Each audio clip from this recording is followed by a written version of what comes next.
नाविक जब इस नाव से इस किनारे से उस किनारे पहुंचा सकता है, तो हम इतने सारे व्यक्ति मिलके क्या इस नाव से उस किनारे नहीं पहुंच सकते?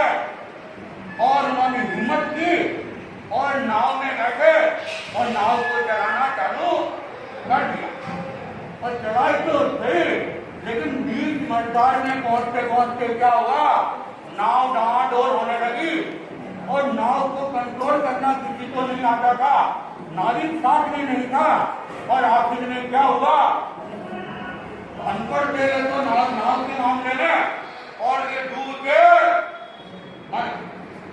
क्योंकि उस नाव को चलाने वाला नहीं था, उसका ज्ञान रखने वाला नहीं था। दूसरी तरफ एक और घटना होती है कि किनारे पे नाव पड़ी है, यात्री तैयार है, नाव को फेरन मार दिया है और लक्ष्य भी निर्धारित है कि वहां पे जाना। लोग सब बैठ गए, नाविक ने नाव चलानी चालू की, रात का समय का अंधेरा था और नाव हिल रही थी, चल रही थी और लोग खुश हो रहे थे कि हमें अपनी मंजिल मिल जाए। रात भर वो नाव चलती रही और होते होते दिन उठ गए। क्या हो गया? दलेरा हो गया और दलेरा होता है, तलाश होता है, देखते क्या है, अरे जहां के वहीं तो नहीं है, फिर क्या हुआ, आगे क्यों नहीं गए? तो पता चला नाव जो पेड़ से बंधी हुई है उसको खोला ही नहीं, तो चढ़ा वो गाड़ी का जो है घूमता रहता है, ऐसी घूमती रहेगी लेकिन मंजिल तक कभी। तो नाविक था लेकिन वो नशे में था, पूरा उसने व्यवस्थित काम नहीं किया, तो ही नहीं हुआ।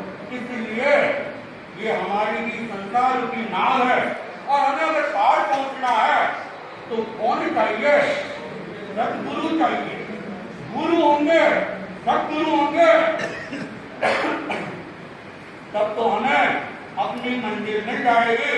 अगर गुरु सदगुरु नहीं है तो फिर मंजिल मिलना बड़ा कठिन है, बड़ा मुश्किल है।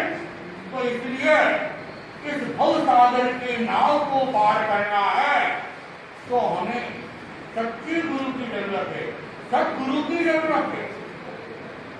और गुरु भी ज्ञान किसको देते? किसको ज्ञान देते? हर किसी को ज्ञान नहीं देते। शिष्यों की परीक्षाएं होती है। शिष्य कौन? प्रश्न आता है कि शिष्य कौन? क्योंकि जब तक सही शिष्य नहीं है तब तक ज्ञान देना भी सार्थक नहीं है। और एक मुहावरा आता है कि मूर्ख ने टक्को देना पर अक्कल नहीं देनी। अगर मूर्ख व्यक्ति को अक्कल देने की कोशिश करेंगे तो क्या होगा? देने के देने बढ़ जाए। तो गुरु भी पात्र व्यक्ति को बोध देता है, पात्र व्यक्ति को ही वह ज्ञान देता है। कहा गया है सीख ऐसा चाहिए गुरु को सब कुछ दे, और गुरु भी ऐसा चाहिए शिष्य कुछ नहीं दे।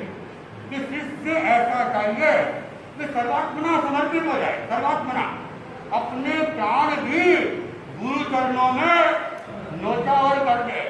लेकिन गुरु भी ऐसा चाहिए कि शिष्य को सब कुछ दे लेकिन उससे कुछ भी लेना नहीं चाहे, तब तो कल्याण हो सकता है। और अगर कोई लोभी गुरु मिल जाए तो कल्याण की संभावनाएं नहीं होती। और शिष्य भी कुशिष्य मिल जाए, मूर्ख मिल जाए, तब भी कल्याण की संभावना नहीं रहती है। एक बार एक व्यक्ति ने गुरु बनाने गया तो गुरु मंत्र लिया गया। गुरु मंत्र के लिए उसको अनेक प्रकार के विवाह मंत्र वगैरह दिए गए और अंत में आशीर्वाद स्वरूप लास्ट उनको गुरु मंत्र देते हुए कान के अंदर फूंक दी और कानों के अंदर कहा कि जा तुमने मुझे गुरु बनाया है, तुम कहाँ जाओगे? स्वर्ग में जाओगे।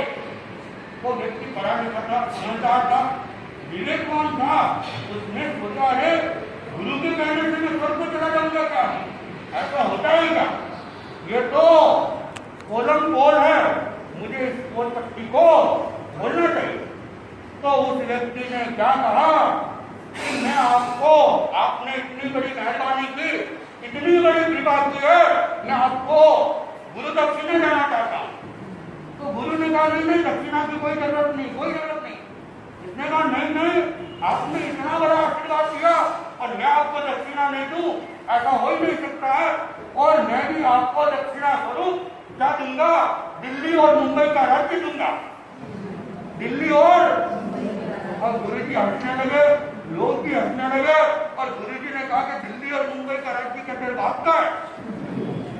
तो वो भी बड़ा धार्मिक था, उसने कहा क्या स्वर्ग का राज्य आपके बात का है क्या मुझे दे दोगे? ऐसे गुरु ऐसे शिष्य में चाहेंगे, कुछ भी होने वाला नहीं है। इसलिए शिष्य भी ऐसा चाहिए जो समर्पित हो। जो समर्पित शिष्य होता है वो अपना कल्याण कर लेता है, क्योंकि गुरु क्या है, गुरु तो वास्तव में अमृत की खान होते हैं और वे लेते कुछ नहीं है। और गुरु को शिष्य दे भी कर सकता है, लेकिन गुरु तो शिष्य के प्रति हमेशा ध्यान रखते हैं, उसकी हर परिस्थिति को समझते हैं और उसके लिए अमृत बरसाते जाते हैं। और शिष्य का कल्याण कैसे होगा, शिष्य के लिए मुझे क्या करना है, ये चिंता किसको रहती है? गुरु को। हम तेरापंथी साधु है, हम बड़े निश्चिंत है, निश्चिंत। हमें ये चिंता करने की जरूरत नहीं है कि चौमासा उतरेगा, कहाँ जाना है, कहाँ रहना है, क्या करना है। ये सारी चिंता हमने दे रखी गुरु जी को। गुरु जी जाना है, ये जहाँ फरमाएंगे, जहाँ आदेश देंगे, हम तो निश्चिंता से चले जाएंगे।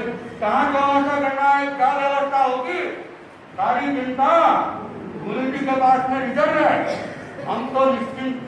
तो गुरु अमृत की खाने के सब शिष्यों की चाहे चिंता को अपने पास में रखते हैं और उनका ध्यान रखते हैं। तो गुरु के प्रति जो समर्पित होता है वही शिष्य अपना कल्याण कर सकता है। तेरापन धर्म संघ के एक आचार्य हुए महाप्रज्ञ जी, आचार्य महाप्रज्ञ जी 2007 में महाप्रज्ञ बिहार में उन्होंने चातुर्मास किया था। जब से दीक्षा लेते हैं कालूगणी के पास में, एकदम भोले बालक थे। और कालूगणी को जब कभी विनोद करने की इच्छा होती, हंसी या मजाक करने की इच्छा होती, समझता है, तो आचार्य महाप्रज्ञ जी जो उस समय नटबल के नाम से थे और भोले नट्टू के नाम से पहचाने जाते थे और वे हंसी के पात्र, विनोद के पात्र बनते जाते थे। और उनकी राइटिंग ऐसी थी कि मजाक में कहा जाता है कि नट्टू की राइटिंग तो ऐसी है कि जैसे गोबर के खेतों को झुकाया जाता है। ये स्थिति थी आचार्य महाप्रज्ञ जी की। लेकिन वे आचार्य तुलसी उनके प्रति शुरू से ही समर्पित थे, उनके पास में शिक्षा लेते थे। तो उनके पास अभ्यास करते करते लिपि को भी बहुत सुंदर बना दिया। और उनके पास में बढ़ते जाते एक बार आचार्य तुलसी जब आचार्य बन गए, उनको पूछा भोले नट्टू थे कि भाई तुम मेरे जैसा बनना चाहते हो क्या? तो उन्होंने भी अपने सहज भावना से कह दिया कि आप बनाओगे तो बन जाऊंगा। ये था उनका समर्पण, ये थी उनकी विनम्रता। तो वो भोला नट्टू उस गुरु कृपा से, उस अमृत की खान से कोहिनूर की हीरे की तरह चमकने लगा। और जो भोला नट्टू कहलाता था वो महान दार्शनिक बन गया और देश में ही नहीं विदेशों में उनकी गूंज गई। और लंदन विश्वविद्यालय उनको आमंत्रित कर रहा था कि आप जैसे व्यक्तियों की तो यहाँ जरूरत है, आप अपने ज्ञान को यहाँ बांटें। कैसे? और आचार्य तुलसी उन्होंने तेरापन धर्म संघ में एक आचार्य की परंपरा ही है, दो आचार्य नहीं रह सकते। उन्होंने अपने शिष्य के लिए अपने आचार्य पद का त्याग कर दिया और महाप्रज्ञ जी को क्या बना दिया? आचार्य बना दिया। और आचार्य बनने के बाद भी जब वे प्रवचन में जाते तो पहले कहाँ जाते? आचार्य तुलसी के पास। और 80 वर्ष की उम्र के अंदर नीचे घुटने टिकाकर बैठ के आचार्य तुलसी को वंदना करते, उनसे आज्ञा रहते। आचार्य तुलसी ने एक दिन कह दिया, क्या बार बार आते हो और आज्ञा लेते हो, तुम धर्म संघ पे क्या हो, आचार्य हो, सर्वेसर्वा हो, तुम्हें इस तरह से आज्ञा लेने की जरूरत। और उनका क्या मार्मिक जवाब था, 80 साल के महान आचार्य, और वे कहते आचार्य में धर्म संघ का हूं, आपका तो आज भी मैं इस उम्र के अंदर और महान दार्शनिक होने के बाद यह विनम्रता, यह समर्पण गुरु के प्रति, उसी ने उनको महान बनाया।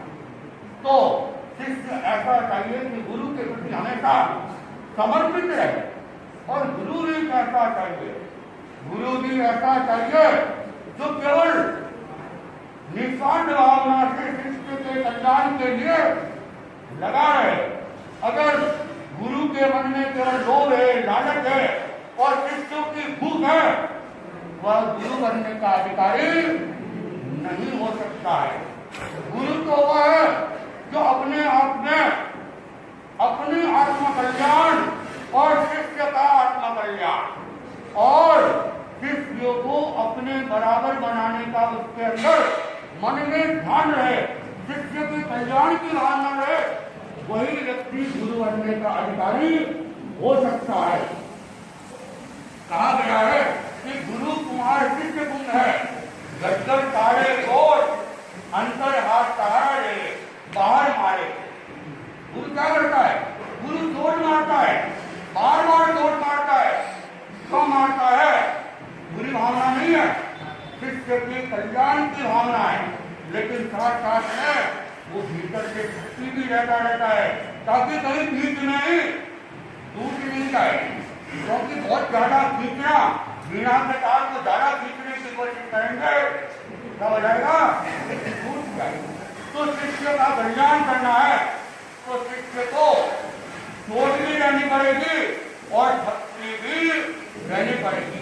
जो चोट और शक्ति का ज्ञान रख सकता है वही वास्तव में गुरु है।